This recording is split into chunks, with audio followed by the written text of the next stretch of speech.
Hello dear class 9 students, welcome to magnet brains Hindi medium, जहां पे आपको मिलती है 100% free and quality education. This is Palak Rakhiyani, your English educator. इस सेशन में हम बात करेंगे इंग्लिश की पोएम नंबर 2, जिसका नाम है ऑन हिज ब्लाइंडनेस के ग्रामर सेक्शन की। आपकी जो बुक्स हैं पैनोरामा पार्ट 1, उसी में पोएम दी गई है, जिसका एक्सप्लेनेशन एंड क्वेश्चन आंसर हम ऑलरेडी कवर कर चुके हैं। So don't you guys worry if you have miss something. Description में जो है क्लास 9th प्लेलिस्ट करके एक लिंक दी गई होगी, वहां से आप प्रीवियस यानी पिछली सारी वीडियोस को जाके देख सकते हैं, अच्छे से पढ़िए। एंड देन इस सेशन में हम डिस्कस करेंगे बुक में जितनी भी ग्रामर, स्पेलिंग्स या कोई भी इंपॉर्टेंट टॉपिक्स हैं, ट्रांसलेशंस हैं, वो सब हम अच्छी तरह से स्टडी करेंगे, which is very very important from exam point of view. So video के बिल्कुल एंड तक बने रहिएगा ताकि आपके सारे डाउट्स जो हैं एकदम ही क्लियर हो जाएं। Now before beginning the session एक और इम्पॉर्टेंट इन्फॉर्मेशन दे देती हूँ भाई, कि हमारे चैनल पे आपको मिलते हैं एक्सपर्ट टीचर्स द्वारा बनाए गए नोट्स। वही नोट्स जो आप बस 20-25 बुक्स लेते हो, इतनी मेहनत करते हो, बनाते हो नोट्स को, वो मेहनत कर दी है हमने। आपको सिर्फ क्या करना है, आपको जाना है डिस्क्रिप्शन में, वहाँ पे नोट्स करके एक लिंक दी गई होगी, वहीं से जो है आप अपने जो सब्जेक्ट के जिस क्लास का जो है नोट्स लेना चाहते हैं वो ले सकते हैं। Now let's begin with the session and always keep your books with you। आपकी बुक्स जो है पैनोरामा पार्ट 1 साथ में रखिए और एक पेंसिल भी रखना साथ में। Why do I always say this? Because भाई देखो, आंसर्स यहाँ पे तुम्हें आंसर्स कॉपी पेस्ट नहीं करने, वो तो तुम इंटरनेट पे कहीं से भी देख सकते हो। Isn't it? Over here we are here to prepare the subject। Because ऐसा नहीं है कि यार हमको सिर्फ इंग्लिश ही पढ़ना है, प्रैक्टिकल सी बात है। पलक मैम ये तो नहीं कहेंगे 24 घंटे तुम इंग्लिश पढ़ते रहो, और भी बाकी इंपॉर्टेंट सब्जेक्ट्स हैं, जैसे हो गए साइंस हो गया, मैथ्स हो गया, सोशल हो गया। सो यहाँ पे कैसे टाइम दे सकते हो, मेरे साथ ही टाइम दो। तो क्या करो, अपनी जो है books low, pencil low, and if you want you can just pause the video, या वीडियो से पहले जो है फटाफट से 5 मिनट लो एंड ये सारी एक्टिविटी पेंसिल से कंप्लीट करो। अपनी अंडरस्टैंडिंग देखो कि तुम्हारी मेमोरी कितनी रिटेन्ड रहती है, कुछ कर भी पाते हो सॉल्व या बिल्कुल नहीं कर पा रहे हो, एंड उसके बाद आंसर चेक करो।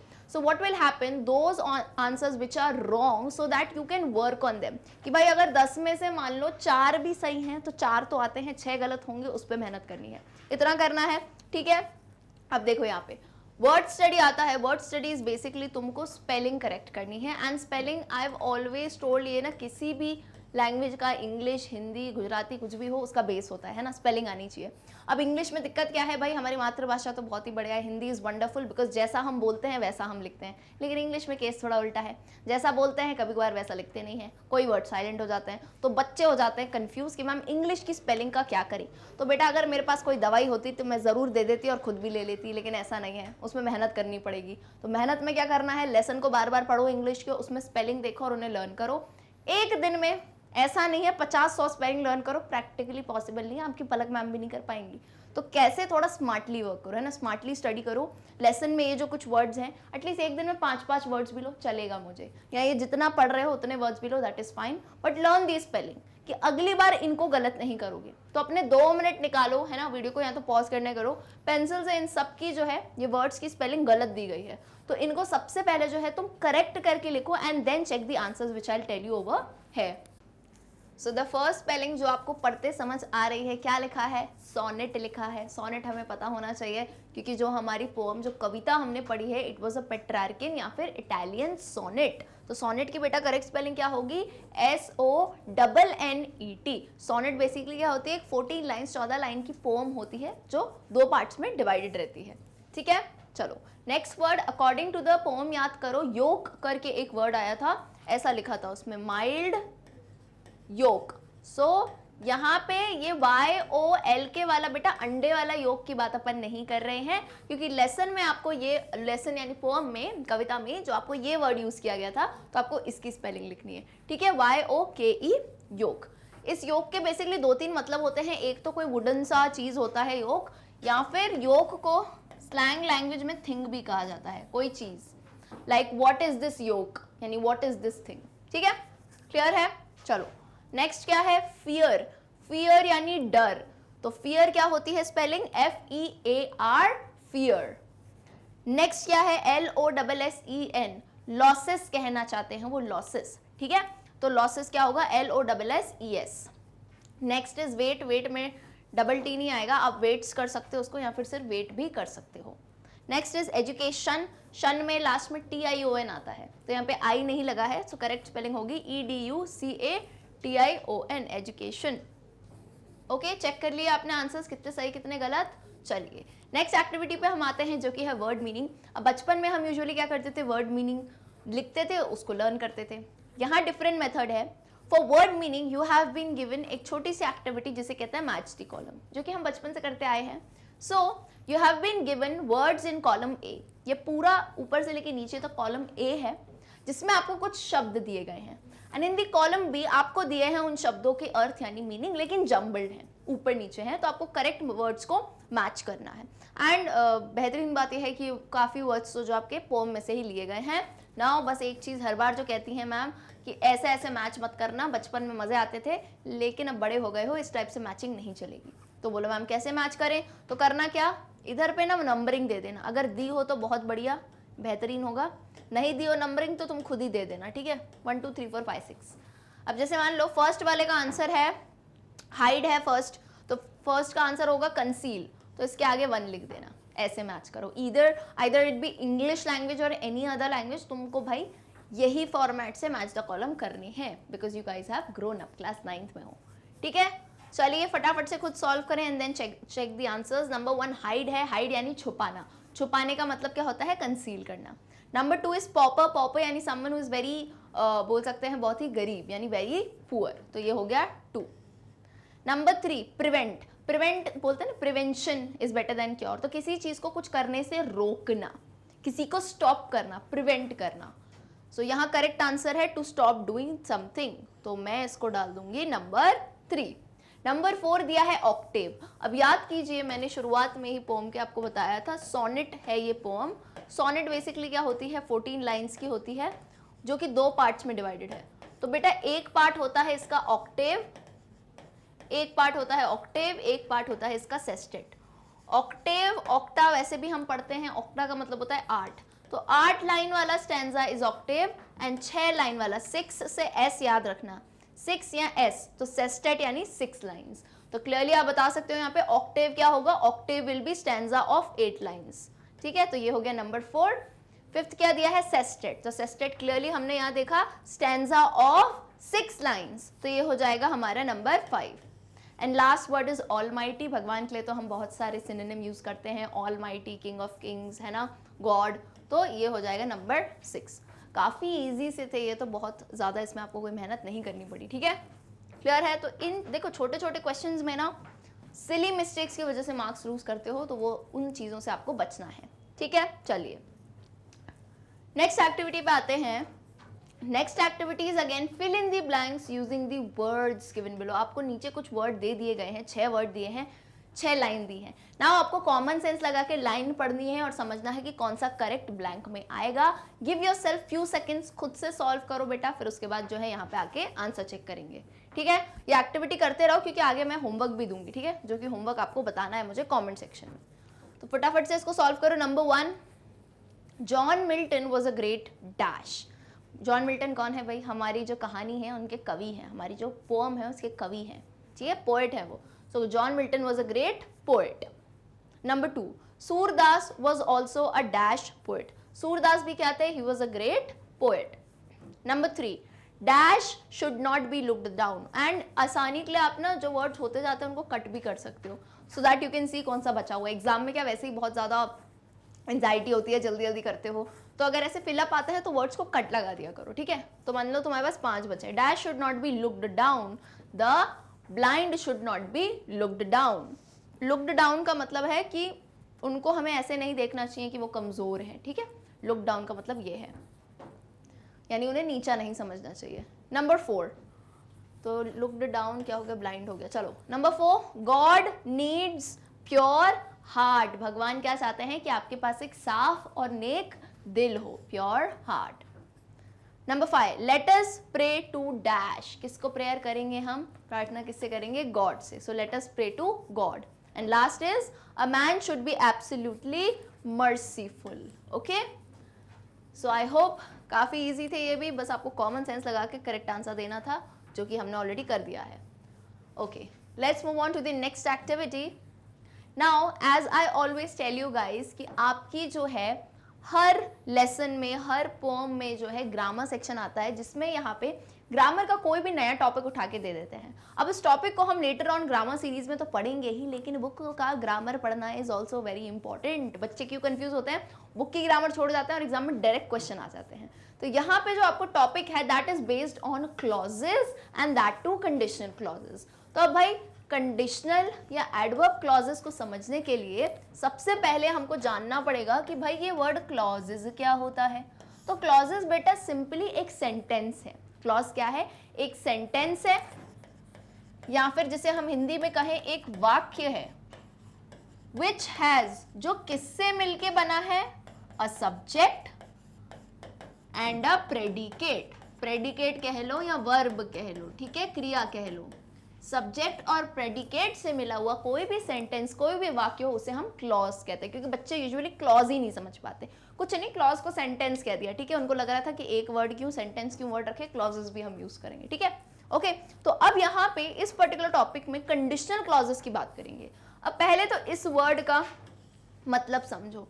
तुम लोगों ने बहुत सारी ऐसी एड्स देखी होंगी, चीजें देखी होंगी, जहां लास्ट में क्या बोलते हैं, बहुत जल्दी से बोलते हैं, एकदम शताब्दी एक्सप्रेस की स्पीड से रैप करते हुए कहते हैं टर्म्स एंड कंडीशंस अप्लाई, है ना, इतनी सारी चीजें बोलते हैं, क्या कहते हैं, terms and conditions apply, TNC।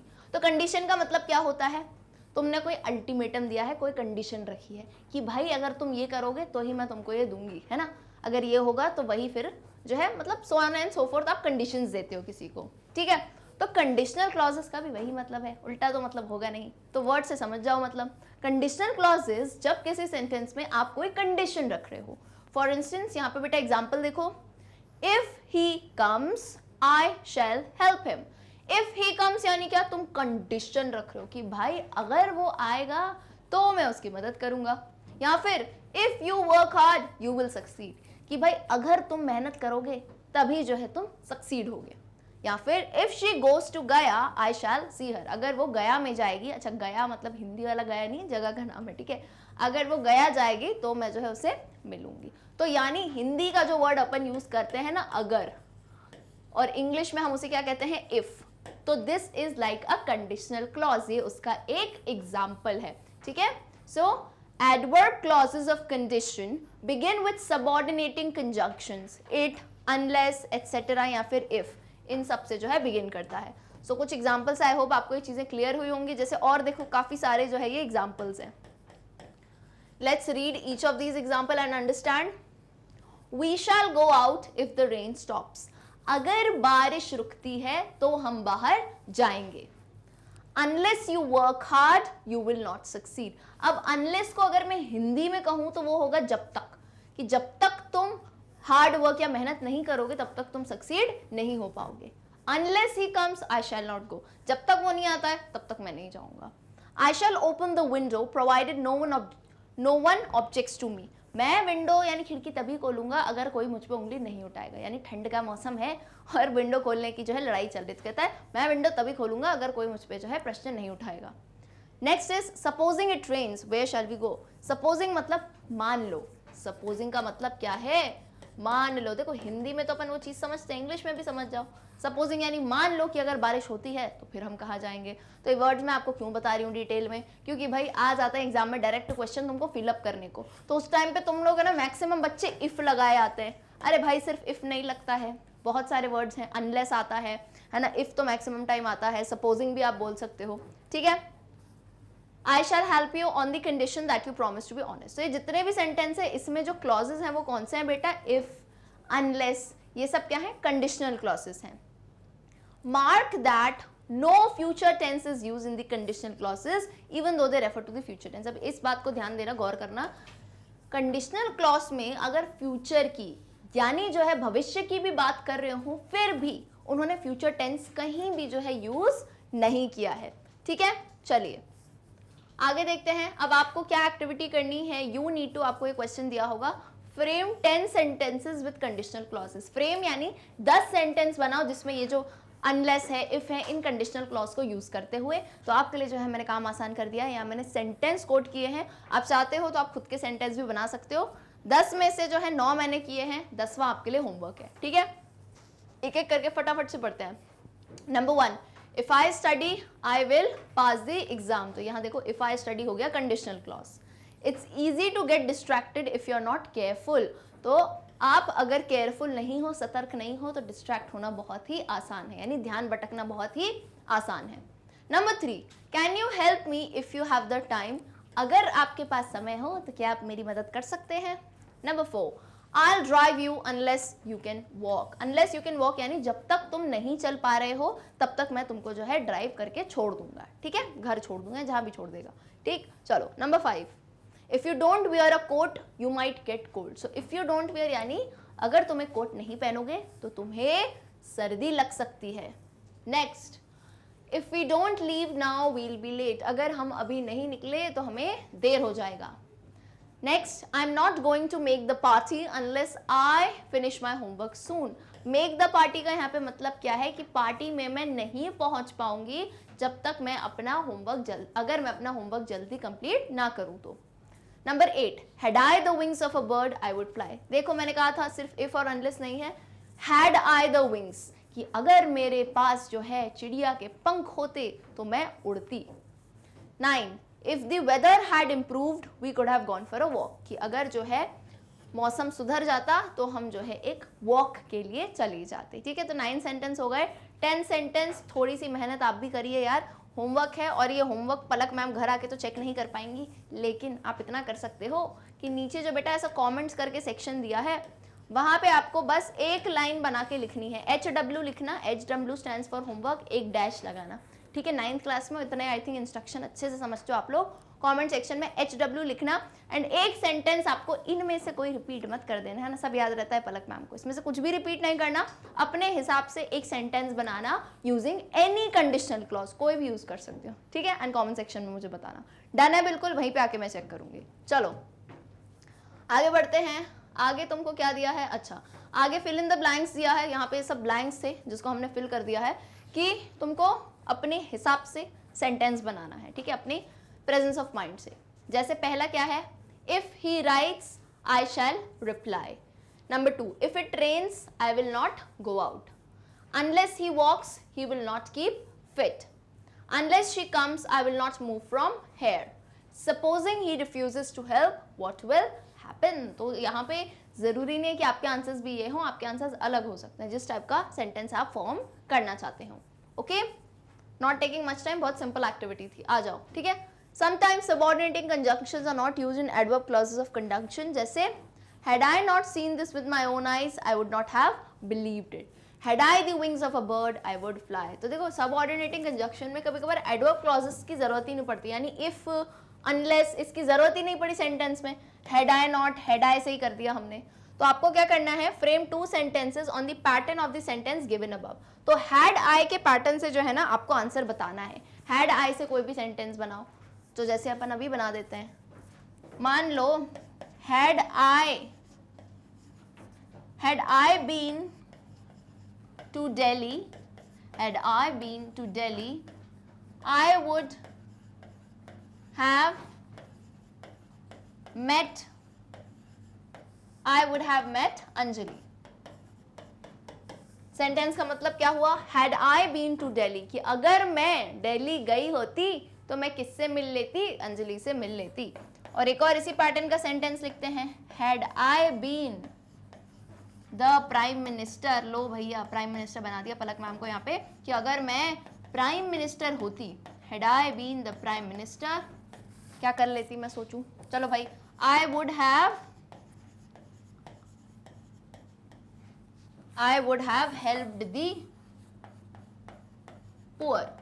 Simply लिख देना कोई भी सेंटेंस, बहुत ज्यादा सोचते नहीं बना, पर अभी ठीक है। Had I been the prime minister कि अगर हम पीएम होते तो हम जो है किसकी हेल्प करते, आई would have help the poor. तो इस पैटर्न में जो है हैड आई बीन, देखो इफ और अनलेस का यूज आपको नहीं करना पड़ा, तो भी जो है आपका क्या बन गया, कंडीशनल बन गया ये सेंटेंस, है ना। हैड आई बीन का मतलब वही हुआ ना, अगर मैं गई होती तो, ठीक है, क्लियर है। तो आप डिफरेंट सेंटेंस भी बना सकते हैं, कोई दिक्कत नहीं है। चलिए, Whatever happens, I must go। देखो अब कभी कभार क्या होता है, एडवर्ब क्लॉजेस ऑफ कंडीशन में कोई बिगिनिंग रिलेटिव प्रोनाउन से होती है, या फिर किसी एडजेक्टिव से, या फिर किसी एडवर्ब से। जैसे देखो, Whatever happens, I must go। अब यहाँ पे ना इफ यूज हुआ, ना अनलेस यूज हुआ, ना हैड आई बीन यूज हुआ, क्या यूज कर दिया हमने? Whatever, however, whichever. तो whatever happens I must go, जो भी हुआ मैं तो जाऊंगी भाई। However hard one may work one cannot be sure of success, यानी कितना भी कोई मेहनत कर ले जरूरी नहीं है, श्योर नहीं है कि आपको सक्सेस मिलेगी या नहीं। Whichever course we adopt we can not solve this problem, हम कोई भी कोर्स ले लें हम इस प्रॉब्लम को सॉल्व नहीं कर पाएंगे। Whichever road we take we shall be too late, हम कोई भी रास्ता अपनाएं फिर भी हमें देर तो हो ही जाएगी। ओके, नेक्स्ट एक्टिविटी है करेक्ट द फॉलोइंग सेंटेंसेस। क्या ना आपको कुछ सेंटेंस दिए गए हैं, कंडीशनल वाले ही सेंटेंस है, उनको आपको करेक्ट करना है। यानी हो सकता है कुछ रूल्स ये लोग ओबे नहीं कर रहे हो सेंटेंस में, कि वैसे हमने क्या बात की थी कंडीशनल क्लॉज में, ऑल्दो तुम फ्यूचर की बात करो लेकिन फ्यूचर टेंस नहीं लग सकता है, जैसे विल का इस्तेमाल अपन नहीं करते हैं यूजुअली। तो यहाँ सेंटेंस देखो, जैसे फर्स्ट वाला मैं हेल्प करती हूँ, उसके बाद खुद से सारे सॉल्व करेंगे फटाफट। Number 1, unless he will come I shall not go. देखो क्लियरली बता दिया, अनलेस ही विल। अब विल का तुमको, विल क्या है भाई? फ्यूचर टेंस है। तो पीछे अगर याद हो तो मैंने अभी एक रूल बताया था कि in conditional clauses, in conditional sentences, अगर आप फ्यूचर की बात भी कर रहे हो but still you will not use future tense. So जैसे अनलेस ही विल कम नहीं होगा, ही विल हटा देंगे तो क्या होगा? अनलेस ही कम्स, कम में एस लगा देंगे। So unless he comes I shall not go, यानी जब तक वो नहीं आता है तब तक मैं नहीं जाऊंगा। Number 2, if he walks he will be improving his health. Again will भी आ गया, ये फ्यूचर टेंस है, तो सेंटेंस को चेंज करो। If he walks his health improves, यानी अगर वो वॉक करता है तो उसकी सेहत जो है अच्छी हो जाएगी। देखो बोलना भी मैं फ्यूचर की बात चाह रही हूं, इफ ही वॉक्स, लेकिन फ्यूचर टेंस बिना यूज किए। Number 3, if she passes she gets a prize. अब कभी कभार कुछ सेंटेंस में गलती होती नहीं है तो बच्चे जबरन जो है ना गलती ढूंढ के निकालते हैं, लेकिन जरूरी नहीं है ना, सेंटेंस सही है बिल्कुल, इसको कुछ नहीं करेक्ट करना। If she passes she gets a prize. Number 4, unless you will labour hard you will not pass. अब यहाँ तो दो बार फ्यूचर टेंस यूज कर दिया, यू विल और यू विल, तो इसको कैसे करोगे? Unless you labour hard you won't pass, यानी जब तक तुम मेहनत नहीं करोगे, कड़ी मेहनत नहीं करोगे, तब तक तुम पास नहीं होगे। ओके, समझ गए कि अगर इस टाइप के सेंटेंस आते हैं तो किस तरह की आपको मिस्टेक्स देखने को मिल सकती हैं। चलिए, now coming to the last activity, that is translate the following sentences into English, and I hope Bihar board के स्टूडेंट्स तो बिल्कुल ही अलर्ट हो जाएं, क्योंकि उनको पता है ट्रांसलेशन जरूर से आता है एग्जाम में, एंड इसमें अगर बेटा थोड़ा भी ध्यान दोगे ना सही से, एक भी मार्क लूज नहीं करोगे। सिंपली कहाँ ध्यान देना है? टेंसेस पे। कौन सा टेंसेस? ये देखो, मैं वहां जाऊंगा, टहलूंगा, जाऊंगा, यानी मतलब क्या है? फ्यूचर टेंस, पास्ट टेंस, इसका ध्यान रखते हुए सेंटेंस को ट्रांसलेट करना। जैसे फर्स्ट वाला देखो, यदि वह मुझे आमंत्रित करे तो मैं वहां जाऊंगा। तो ये कैसा टाइप का सेंटेंस है? समझ गए? अभी अभी पढ़ा कंडीशनल, तभी ग्रामर पढ़ना जरूरी है। ग्रामर को बेटा मेरे रटना नहीं है, रट के क्या करोगे? तुमको सेंटेंस आगे ट्रांसलेशन का, कितने ही ट्रांसलेशन रट लोगे दुनिया में है। एग्जामिनर ने अपने मन से कोई सेंटेंस बनाया तो फिर क्या करोगे? So it means you need to understand the concept. थोड़ा टाइम लगेगा लेकिन कॉन्सेप्ट समझोगे ना, सभी आंसर बनने लगेंगे। अब जैसे यहाँ पे कंडीशनल है तो तुमने अब पीछे इतने सेंटेंस पढ़ लिए कि तुम एक सेंटेंस नहीं बना सकते यहाँ क्या भाई? यदि, यदि यानी इफ की बात आ रही है, if he invites me I will go there. Number 2, वह सुबह में टहलेगा तो मैं शाम में टहलूंगा। If he walks in the morning I will walk in the evening. यदि वर्षा होगी तो मैं बाहर नहीं जाऊंगा। If it rains I will not go out, या फिर I won't go out. Next देखो, कठिन परिश्रम करो नहीं तो फल कर जाओ, तो फेल कर जाओगे। अच्छा, फल कर जाओगे नहीं, फेल कर जाओगे, ठीक है। कठिन परिश्रम करो नहीं तो फेल कर जाओगे। सो वर्क हार्ड और यू विल फेल। नंबर 5, प्रतिदिन सुबह में टहलो क्योंकि सुबह की हवा दिन भर की दवा है, जो कि सही बात है ना, बिल्कुल करेक्ट है। Walk every morning because the morning air is the medicine for the whole day. कितने लोग सुबह वॉक करते हैं जरा बताना मुझे कमेंट सेक्शन में, है ना, क्योंकि वॉक करना it's actually true. Morning air is the medicine for the whole day. चलिए नंबर 6, क्लास में शांति बनाए रखें नहीं तो शिक्षक वर्ग छोड़ देंगे। Maintain peace in the class और else the teacher will leave the class. बिल्कुल सही बात है, टीचरों को परेशान करना थोड़ा बंद कर दो क्लास में, ठीक है। मस्ती किया करो लेकिन परेशान मत किया करो। चलो नंबर 7, शांति एक अमूल्य चीज है। Peace is a priceless thing. अमूल्य यानी जिसकी कोई कीमत नहीं हो, तो प्राइसलेस। नंबर 8, कुछ लोग शांति में विश्वास नहीं करते। बिल्कुल सही बात है। Some people do not believe in peace. अब एक चीज मैं यहाँ याद दिलाना चाहूंगी भाई, बिलीव, रिसीव, इन सब की स्पेलिंग में गलती करते हो। बिलीव में IEVE आता है, यहाँ देखना, IEVE, और रिसीव में RECEI। ये यहाँ पे यही गड़बड़ होती है इंग्लिश में, तो ये कुछ चीज़ों को तुमको लर्न ही करना पड़ेगा कि बिलीव में IE आता है। ओके, करेक्ट है, क्योंकि छोटी छोटी जगह जो है मार्क्स आप लूज कर सकते हैं, तो बिल्कुल ध्यान रखेंगे। चलो नंबर 9, जॉन मिल्टन एक महान कवि थे। जो हमारी इस कविता के कवि हैं उन्हीं का नाम है John Milton was a great poet. And number 10, उन्हें कौन नहीं जानता। अब अगर आपका सेंटेंस जो है क्वेश्चन मार्क में हो, क्वेश्चन के फॉर्म में हो, तो ट्रांसलेशन के टाइम में भी वो क्वेश्चन पड़ेगा। ठीक है, उन्हें कौन नहीं जानता, who doesn't know them. Okay, चलिए, I hope it is clear. Alright, so with this we end the grammar section of poem number 2 on his blindness. Hopefully आपको ग्रामर की काफ़ी सारी इंपॉर्टेंट चीज़ें सीखने को मिली होंगी एंड बिल्कुल जो है आप लोग अच्छे से अपना होमवर्क जो एक मैंने आपको दिया है वो सॉल्व करेंगे एंड कमेंट सेक्शन में मुझे आंसर बताएंगे। वीडियो पसंद आया हो तो लाइक एंड अपने सभी फ्रेंड्स के साथ ज़रूर से शेयर करें, क्योंकि ज्ञान जो है बांटने से ही बढ़ता है। And last but not the least, magnet brains Hindi medium तो आप जानते ही हैं बिल्कुल देता है free education with quality content. सभी कंटेंट जो है एक्सपर्ट टीचर्स ने बनाया है एंड इन्हीं एक्सपर्ट टीचर्स ने आपके लिए जो है बहुत ही मेहनत से बनाए हैं नोट्स, जिससे आपको बहुत ही ज़्यादा हेल्प मिलेगी। तो डिस्क्रिप्शन में जो है नोट्स करके लिंक दी गई होगी, वहाँ से जाके आप इन नोट्स को ज़रूर से ले सकते हैं। So see you all in the next session, जिसमें हम इसी पर्टिकुलर पोएम के MCQs को डिस्कस करेंगे। Till then, good bye.